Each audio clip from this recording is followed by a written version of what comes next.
Welcome back to An Amber a Day, the Functional Nutrition Podcast. I'm your host, Amber Fisher, and this is part 2 in my conversation with Jana Jamail. But all of that on the other side, it's interesting because it really changed my focus into what I want to do. And I finally came to the realization that I love being a mom, but that's not enough for me in my life. Like, I have to have my business. I have to have this side of me. And I felt really guilty about that for a while, that like everyone says motherhood is the most magical thing. And how lucky to be a stay-at-home mom. And in my head, I'm like, it's not enough for me. I need more than this. I went through the same thing. Yeah. My theory is, I think some people are meant to be stay-at-home moms, and that's great. And I think that's a honorable and valuable and important work. But I also think that some of us are not meant for that. Mm-hmm. And I know that I have a greater calling outside of just being a mom. Like, I love being a mom. I prayed to be a mom. I wanted to be a mom so bad. And I'm grateful to be a mom. Yeah, it has its ups and downs, and it's challenging. And definitely we should be more open about that, because it's not all like, and just because you've gone through like fertility struggles does not mean that you can't have difficulties as a mom. Like, you don't have to be like, oh yes, thank you, like I'll be grateful forever and I'll never ever complain. It's not, doesn't work that way, right? But at the same time, I think a lot of people expected that from me too, because we had so many issues having a child, and people often told me like, oh, just you wait. When you have that baby, then you're just going to want to stay home with the baby and you're not going to do anything else. And I'll admit that, like, when he was really little, like the first 4 or 5 months with him, I didn't feel like doing anything else. I took a long maternity leave, which is a great luxury of owning your own business. I took like a 4-month maternity leave. And, but then it started to be like, as he got more independent, I started feeling like, you know what, I really miss this side of myself, this skill that I've honed over all the years. Like, it feels like it's going to waste for me to not share my knowledge and my skills to other people. Like, how sad that, like, I'm this excellent nutritionist and I'm not helping anybody. I'm not using any of it. It's just like atrophying, So I don't know. I just felt this call to go back to work. And because I think the work that I do is really important work, and it needs to be done by somebody. And why should I not do it just because I'm a woman and a mother? I mean, I just don't get down with that. No disrespect to anybody who does stay home. No. I have friends who stay home and that, I mean, I think if it fulfills you, that's exactly what you're supposed to be doing. Yeah, I think so too. But I feel like the stay-at-home mom is the biggest powerhouse I've ever met in my life. I'm like, I don't know how you do it. I don't know either. I think they're saints. I don't know how they do it. I don't know either. I've done it. I mean, I did it for like 4 months. That's pretty much all I did, was just take care of Calvin, and it was very exhausting. I was like ready for my husband to come home every day. Yeah, I'm like, take this baby from me. Yeah, in 13 weeks during the pandemic, I counted every week I was doing it. And then when preschool said we're open, I was like, for the love of God.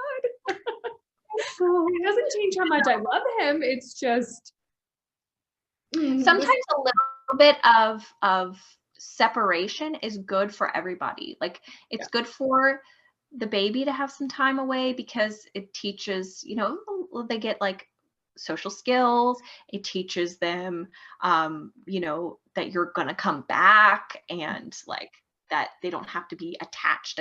Independence, I guess, teaches independence. But then also it's good for you, because like, I don't know about you, but for me, one of the hardest parts about motherhood was feeling like I lost sight of who I was. It was like, now I'm Calvin's mom, and that's a beautiful thing to be. And I'm so happy to be Calvin's mom.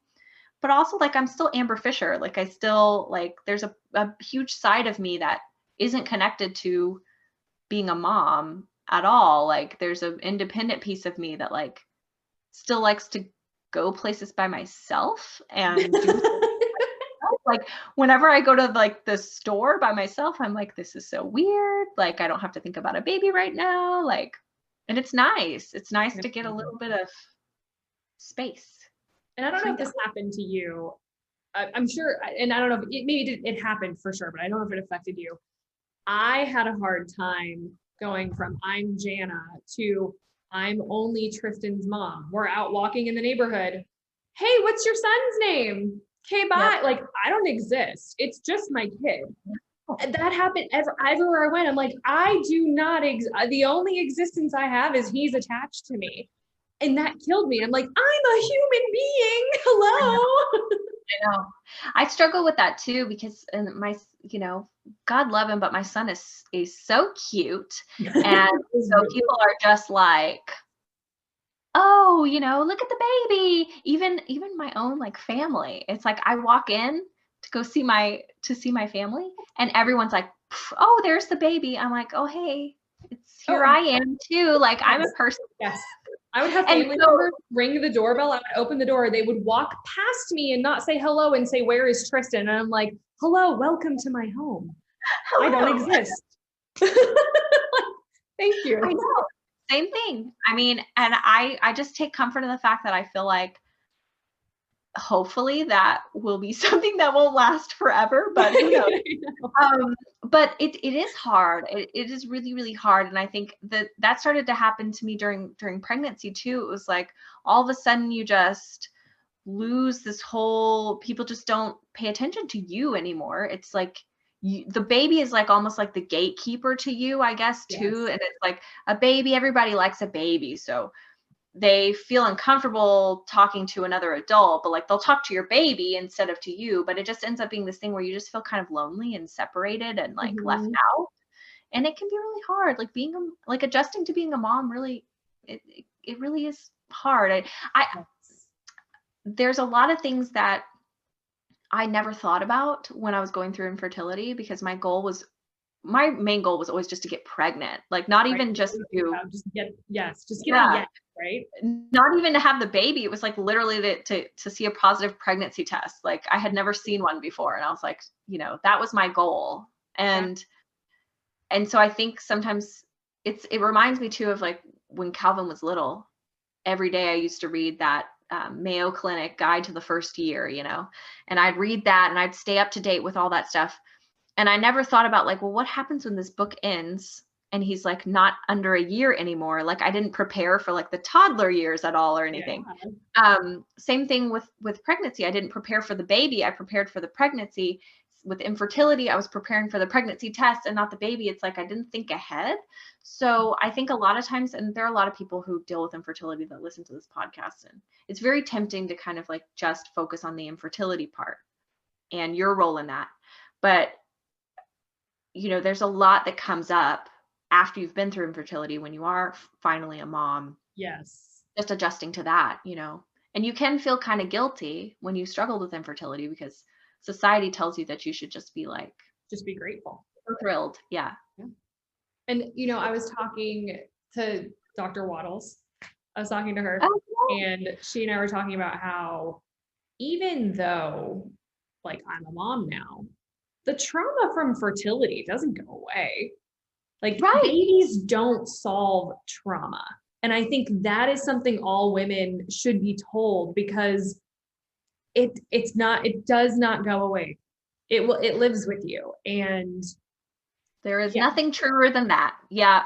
I actually at one time had tried to start up a like little community about like for women who have been through IVF and are now moms, because I felt for me that I did not start processing a lot of the grief and the trauma of that experience until my son was like already a year old. It was just like just too busy to think about it.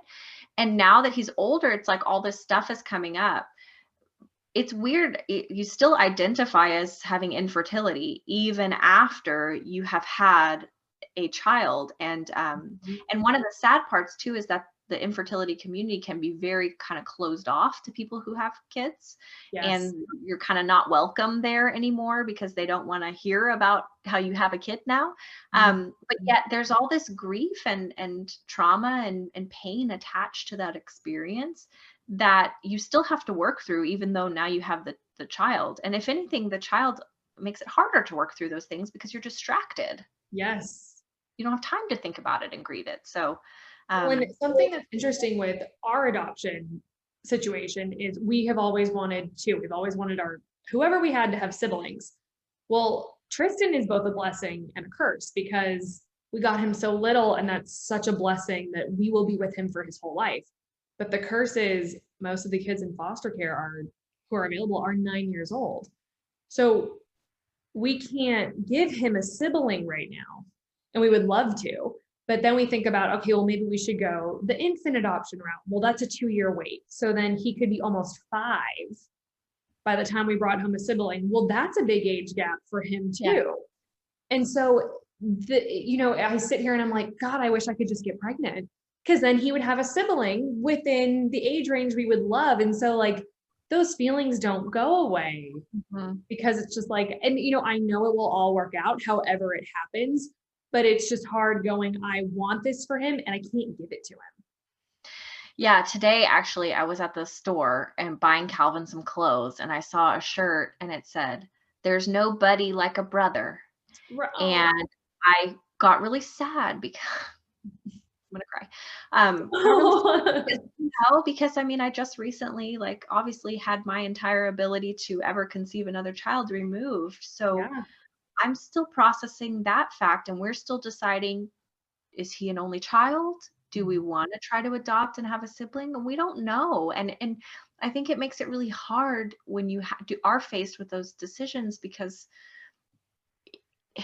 I don't know, it's just one of those things that you have to make the choice, life isn't making the choice for you. And sometimes I feel like people who are able to get pregnant fairly easily, it's like, well, they have the one, and then they always seem to accidentally have another one or whatever. And it's like, okay, it just appears and you're like, yeah. Okay. They're like, okay. And it's just like life works it out for them. But women like us, it's like, we have to put a lot of thought into the timelines and the complexity and okay, if we did want to have, adopt a child, then we have to go through this step and this step and this step. And how long would it take? And I don't know. It's just one of those things. It's just very, there's a lot of trauma and grief attached to that. And talking about trauma, like I have to think about Tristan's level of trauma he's had and what is allowed to walk in my front door as a sibling to him, because I can't allow too much trauma to affect my son. So now it's so interesting, because if I had an 8-year-old who had 8 years of trauma, it's like, oh, who's coming in the door? Like, it's almost like it's no big deal, but because he's so little, it's such a bigger responsibility to protect him. And it's like, man, I really want to give you a sibling, but I don't know how right now. Yeah. And he wants a sibling. He asks me for a baby all the time. I'm like, dude, it's not coming from me. We went to do Little Tiger and he sees baby Margaret and he's like, Margaret, baby. And I'm like, no, knock it off. No. Get comfortable being alone, buddy. I'm like, yeah, you have a baby. Her name is Piper and she's a dog. I know. I'm like, I give Calvin like a little, he has like a little Winnie the Pooh doll. I'm like, this is your baby. This is stroller, I don't know. I mean, I go back and forth. I really do, on whether to pursue the whole sibling route. I have a feeling we're just gonna kick it as a family of 3, because I think one of the things I mean, there's nothing wrong with that. And that's actually becoming a lot more common these days too. A lot of my friends only have one, and there's benefits to being an only child. I mean, me and my husband are both eldest children. And so we both have like these little kind of issues over the fact that in our childhoods, like we felt like we had to grow up too fast and like we had to take care of other people. And so we're kind of like, we want to shield him from that. And we want him to get to be a kid as long as he wants to be a kid and not have to. So I don't know. And then there's a lot of things you can do as a family of 3 too, that get harder when you have another person in the midst, like traveling and when there's not a pandemic, for that. I hope I didn't just scare your listeners about foster care and adoption. No, it's great. It's wonderful. It's a wonderful thing to do. No, I mean, I think and I've always said, when I was a foster parent trainer too, like this was something that I would talk about a lot, is you have to go into this with a clear vision for what it really is. Yes. Not about you completing your family. It's about you helping a child find a family. And it's really, the focus has to be on the kid and not so much on you and your needs. And so if you go into it with that, you'll have a much better experience, because I can tell you that these kids are not just like ready-made to live in your home, you know, like you said, that it requires time and effort, and like there's a lot of stuff that you have to work through with them. I mean, they've been hurt. So And I think that's the hardest mental transition, going from I'm going to get pregnant to, and I mean, you don't have to get certified to get pregnant. You just get to get knocked up and push that thing out, right? I mean, then you're with them forever, but like I have to prove I'm good enough to be a mom. Yeah. And then on top of that, it's like, oh, you want to be his mom? Not only is it not about you, but get ready for what is going, like, and I mean, and I've told my husband sometimes it is really hard looking to heal with him on things that I had no control over, things that have just been done to him. And it's like, God, if I had birthed him, like none of those things would have happened to him. And I know, mentally, it's a very hard transition. And so, yeah. Well, and that's why whenever we would be licensing people, we would always screen for people who had previous infertility, because we would want to make sure that that person had really worked through their infertility as best as they could and kind of come to terms with it. Instead of, sometimes people jump to adoption because they are like, no, we don't want to, you know, pursue any fertility, you know, we just want to kind of, and they don't think it through, I guess, or they're expecting it to be a different experience than it is. So there's always a lot of screening that goes into looking at people who do have histories of infertility, because like you said, like there's a lot that you're now responsible for as an adoptive mom that you wouldn't otherwise be responsible for. And so it has to be about the child and not so much about the fact that you're trying to, you know, I don't know, heal your inner wound about infertility. Because let me tell you, they don't. It doesn't heal it, right? Well, I mean, the same thing with, honestly, with having a biological child, it doesn't heal it either. I mean, there's still such an intense feeling of like shame and failure that I have over that whole experience, especially being, I don't know if you experience this too, but being a health professional, being somebody who actively works with people on their health so that they can like heal their underlying conditions and issues. And the fact that I wasn't able to fully do that for myself, there's like a lot of, you know, embarrassment attached to that, if I'm honest. I 100% get that. Yeah. I think that's why I like heart disease so much, is I'm like, I don't think I could ever go back and do anything with fertility. Like, I think it's amazing you work with women and their hormones and PCOS. And I think that would be so triggering for me. I'm like, all the heart disease. I mean, honestly, what I think it is, if I'm being totally like clear-headed about it for myself, is I think it's my way of almost trying to heal myself. Is by helping other women, I'm helping the younger version of me that didn't have that help. Yeah. So it's like I get really pushed on to continue doing it, because I remember what it was like to go through all of that. I remember what it was like to be young and to not be able to find answers and to not find anyone who seemed to care. And I just don't want anybody else to go through that if they don't have to. But I think I'm a good person to do that kind of work, because I'm also clear-headed about the fact that, like, you know, there's not always answers for everything.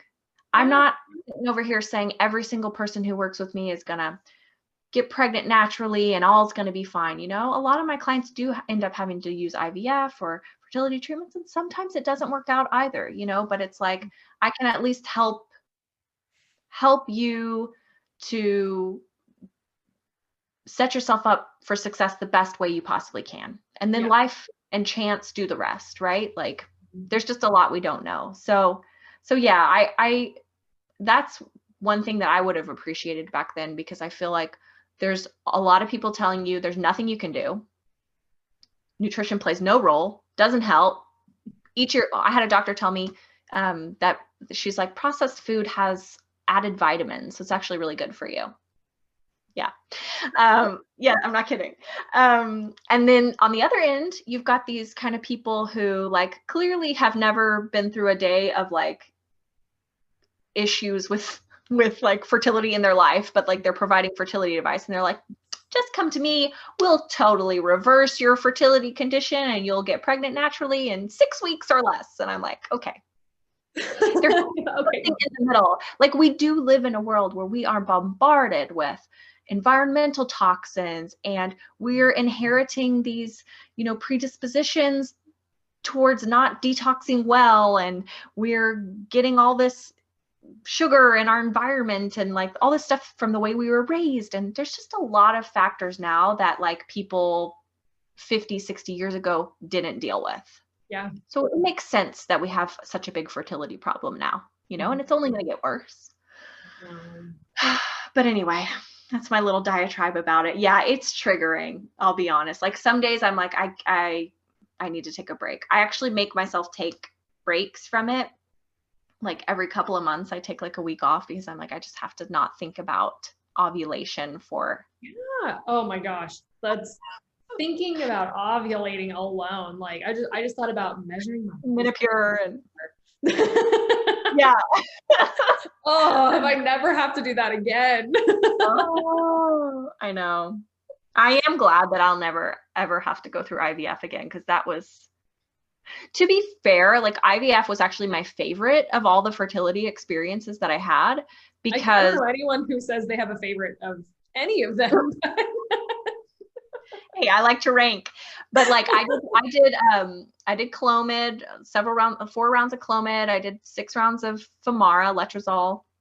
And then I did IVF and I felt like I liked IVF better because at least like I was being monitored and like we could see what was going on. And I always had this issue. I don't know if this is sometimes common when people have like a lot of like cysts that keep coming back. But I had this problem where I would make a dominant follicle, but it wouldn't release. Interesting. I forget what it's called. It's called, I think the acronym is LUFS or something, luteinizing. Anyway, it's some problem with luteinizing hormone where it doesn't surge correctly. And so I would be doing those medications like Clomid and it would work. Like I would get a good follicle. I mean, who knows how genetically, I didn't have great egg quality either, but I would still get a follicle, right? But it like wouldn't release. So IVF was exciting because it was like, okay, at least we can make the eggs, we can take them out. And then, from there. Yeah. I don't know. It's tough no matter what. But I can imagine too, if you go through the whole experience and then it's like, doesn't work. Okay. The only time I ever think I got pregnant was we were in the Bulgaria phase while we were kind of waiting. I was going to an acupuncturist and I had every single sign that I had conceived. And then pretty quickly, and did you only do one transfer? We did 2 transfers. Okay, so you know the feeling where it feels like it's ripping? Yeah. Okay, so I had that feeling, and I knew what it was because I had failed IVF. And she was like, I think your polyps are back. And she was 100% right. And then, and that's when I was like, I just can't do it anymore. Like, I don't even want to think about it anymore because having polyp surgery sucks. So yeah, I've had my OB and we joke all the time. He wants to laser my uterus so that I can't ovulate. I can ovulate, but like not have a period really anymore, or like a very strong one. And he's like, just let me know. And it's really, for me, I'm like, can we do it tomorrow? And he's like, I kind of want to wait. I'm like, what are we waiting on? What are we waiting on? And he's like, close the door. I'm like, the door's been closed. What? Like, come on. I know. I would get polyps too. So I had a hysteroscopy also. And yeah, they're no fun. But like, I don't know. I mean, that is one thing that I'll say. Of course, having a hysterectomy is like, it's major. I don't want to act like it's not major, but at the same time, one of the benefits of it is that my hormones are so much more steady now because I'm on hormone replacement. And even though I'm like, I still have estrogen dominance and I still have like insulin resistance issues and stuff that I work on every single day, but nothing's as bad as it was before. And I actually realized after they took my ovaries out that I was like living in chronic pain. I didn't even know. I couldn't tell, but my whole abdomen was like swollen from those ovaries being swollen because I have PCOS. So he told me my ovaries were like bigger than my uterus. Like he was like, your ovaries were huge. Yeah. And I didn't know. I mean, I knew like I thought I just carried extra weight in my waist because of PCOS, but it was actually swelling from those ovaries being inflamed. And when that came out, like my waist is smaller, like my shape is different now. And I don't have pain in my back anymore. It was the stupid ovary. So, even though I still deal with those issues, I just feel like it's almost easier to manage the estrogen dominance now because I'm obviously not creating as much estrogen. Like I'm still creating it through the fat cells and all that. But, and then of course the hormone replacement, but it's a tiny dose. So all my stuff that I do for detoxification, like the supplements I take, I feel like they're working better. Like my mood is steadier. So I don't know. I mean, there are benefits to it, but then at the same time, there's been a lot to like the recovery process of it. Like it has not been as easy as I was hoping it would be. So I don't know. I mean, we just all have to, these are the decisions that like when we get into our like 30s and 40s, like a lot of us just start having to make, because a lot of us deal with estrogen dominance now. Yeah. I think they say like it's like 60-70% of women. That does not surprise me. Me neither. Almost everybody I work with has it.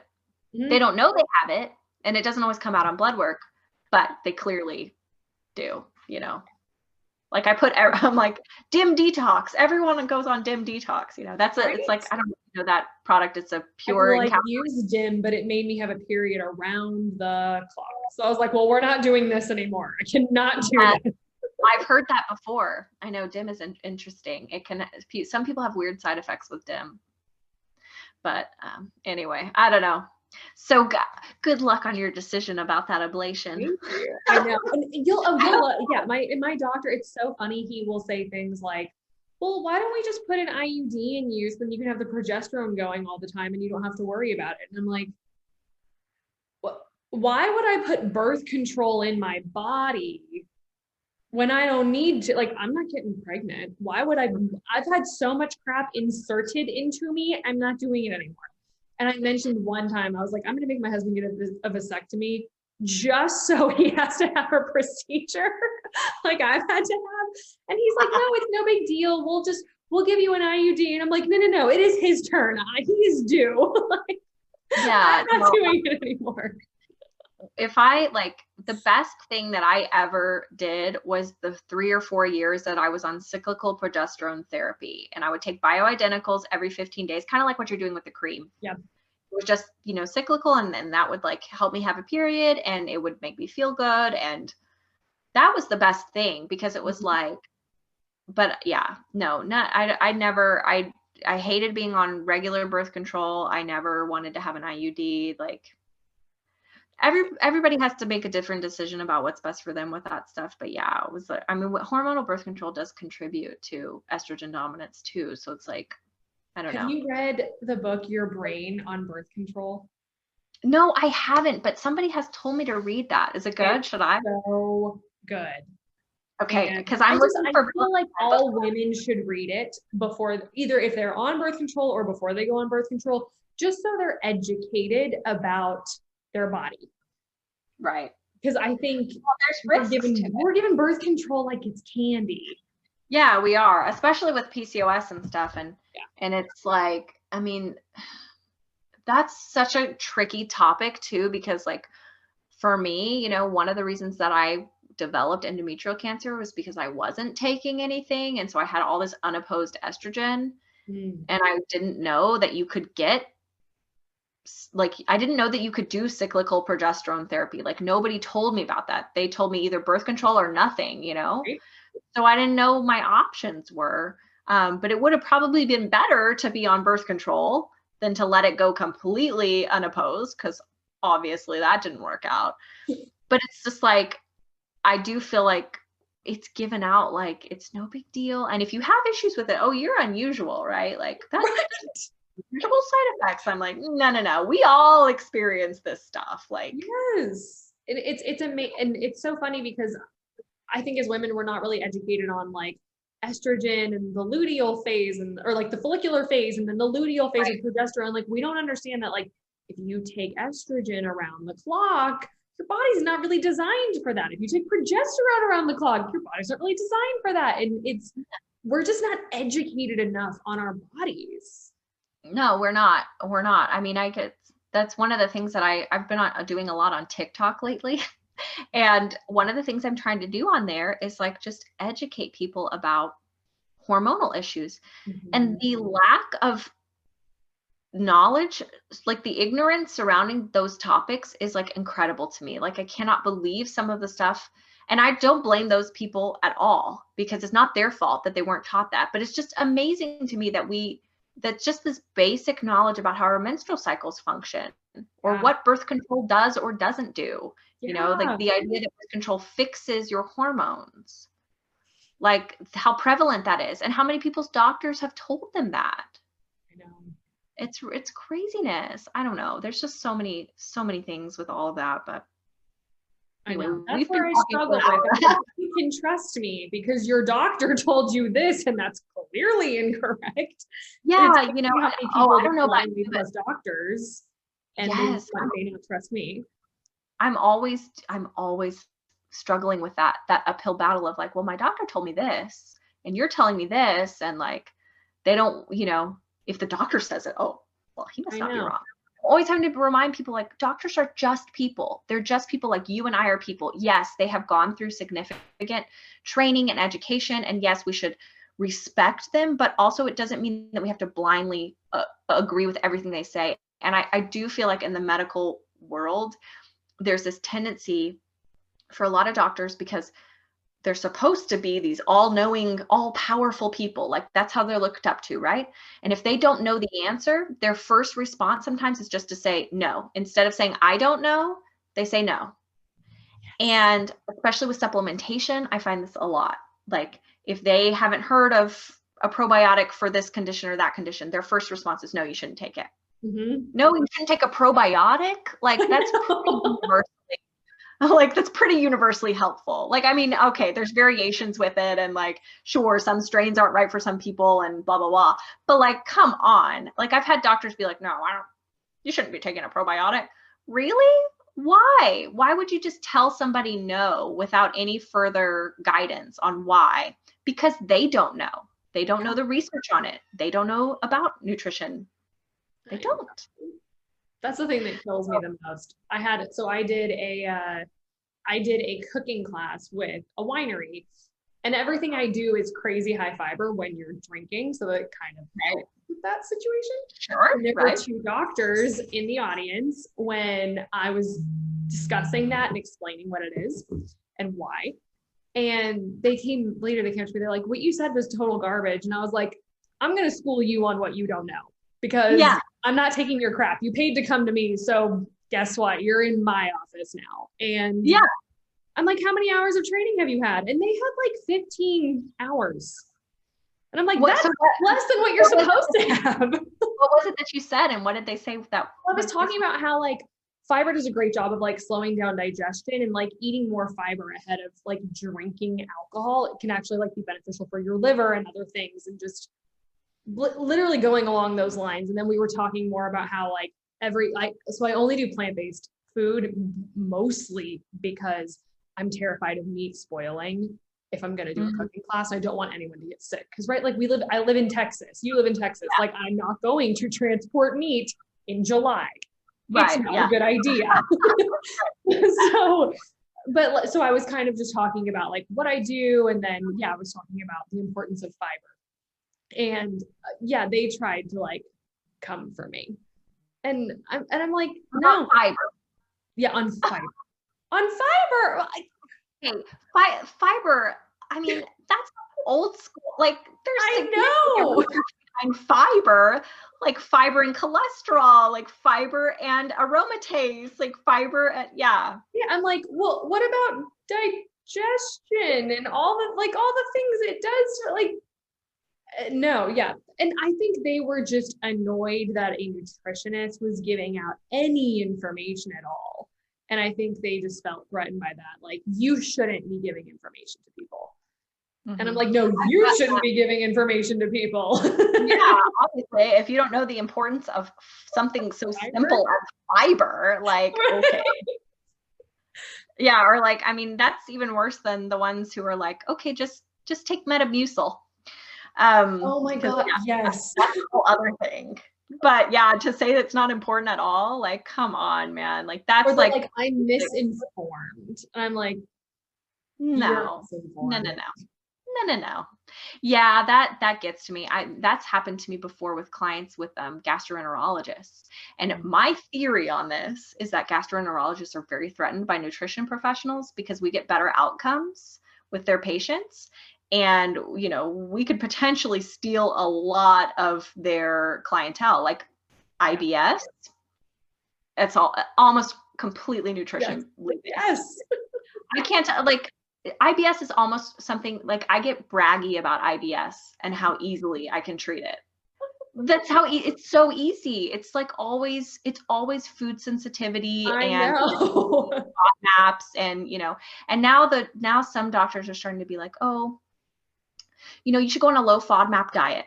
I'm like, okay, whoa. Like you should not be prescribing medical nutrition therapy if you don't know how to do medical nutrition therapy. Yes, I agree. Like FODMAP diet is a fine intervention to help support reduced symptomology in the beginning, but it should not be a permanent diet. Why? Because FODMAPs are the food for your good bacteria. So if we're not eating them forever, guess what happens to our gut? Makes these problems worse. Isn't it like you shouldn't even be doing FODMAP longer than a month, right?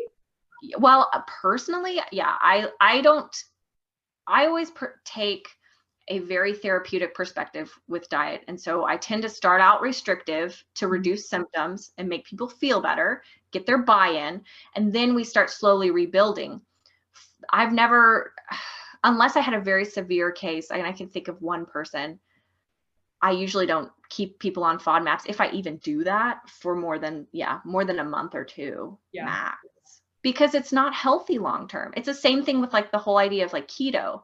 Like, yeah, sure, keto can lower your insulin resistance in the short term, but it's going to make your insulin resistance worse in the long term because you're not eating enough fiber. Remember about fiber? It just bugs me. But I have so many clients who also see gastros, and the number of them that have been told not to take supplements that I've recommended, you know, just because the gastro just like either doesn't think it's important or doesn't know what it is more what I think it is ridiculous. And then, you know, a lot of those clients, either they go ahead and take them, they get the benefits and they're like, oh, okay, like it's fine. But then I have a lot who get really scared by that and they don't want to try anything. And then it's like fighting an uphill battle because sometimes food alone just can't do it. That's true. Yeah, I agree. You know, and you know how you said like IBS is like you're kind of braggy with it. That's how I am with fatty liver and high cholesterol. Oh yeah, fatty liver too. Mm-hmm. I'm like, oh, you have fatty liver? Great. A, B, C, D. Fine. Like it's. I know. And it's funny because I don't think people actually end up calling me because like it's because they're so scared, right? Like they get really scared from these diagnoses, and then it's like, this isn't the end of your life. This isn't the end. And then you change everything and they go back to their doctors and their doctors are going, how did you do this? And it's I know. It's not that hard. That's the main way that I've gotten I've gotten so many doctors who like now refer to me in town is just from clients who have had these crazy experiences and gone back to their doctor, and their doctor's like, wow, how are you doing this? Like, what have you changed? And so they give them my name. And now I have several doctors in town who refer to me. And I think that's great, you know, because they genuinely care about their patients to the point where if they see people having positive outcomes, they want them to have those positive outcomes. But unfortunately, it just seems like there are some who are just so, you know, caught up in their own role in all of it that they just can't fathom that their little, you know, IBS medication might not work as well as some dietary changes, like maybe cutting out dairy products, maybe, you know, like, gee, who would have thought, you know, I mean, it's just, I don't know. It makes me mad because I think people really needlessly suffer with a lot of these conditions. And like you said, they're told about them like fatty liver, like it's like this very scary sounding thing. And it sounds like the end of the world. And it's so not. It's so reversible. It's so manageable. Yeah. And so many of these illnesses are. And I think that's the sad part is you walk into a doctor's office and you're told you have high blood pressure, go take this medication. Or teach them how to shape their plate. Yes. You know, like, you know, why don't you teach them before you put them on some meds? And that's where I just struggle is people are so afraid. They're like, oh, I have to go on meds now. And they're told it's for the rest of their life. Like, and that's, so this is kind of, I guilt people a little bit. It's kind of bad. But so my husband's in investments. He's a CMO for a person, like a financial firm. And I talk about our bodies like a retirement account and how like you can't just put in 20% of your best days, right, into an account. And then when you're sick, you can just like pull them out whenever you want to. And so I talk about how like you need to eat for your 60-year-old self, because do you know how expensive it is to be on high blood pressure meds and cholesterol and all of those surgeries? I mean, it can be upwards of like hundreds of thousands of dollars. Or you can eat your vegetables now and save all that money later. And it's so true. Or like, what about the research that came out recently on blueberries, just specifically on blueberries? Someone did a study on blueberries and blood pressure. Yes. And I'm like, just a simple little thing about, what was it? They added a cup of blueberries a day and their blood pressures like statistically significantly reduced. Yes. Just from that. Like, I don't know if you know this, 4 Brazil nuts a month, exactly 4, can help drop your cholesterol 5 to 10 points. No more than 4. I don't know why. They don't know why it's only 4, but it's 4. And blueberries help to filter like sugar in your blood and things. And people don't know. And so actually I try to teach my son things like that. Like I say to him, like orange things help you see in the dark. So he'll eat carrots. So now I'm like, and I'm like, well, he doesn't really care about filtering blood sugar. So I got to figure out like some way to make blueberries sound cool, but that's so cute. I love that.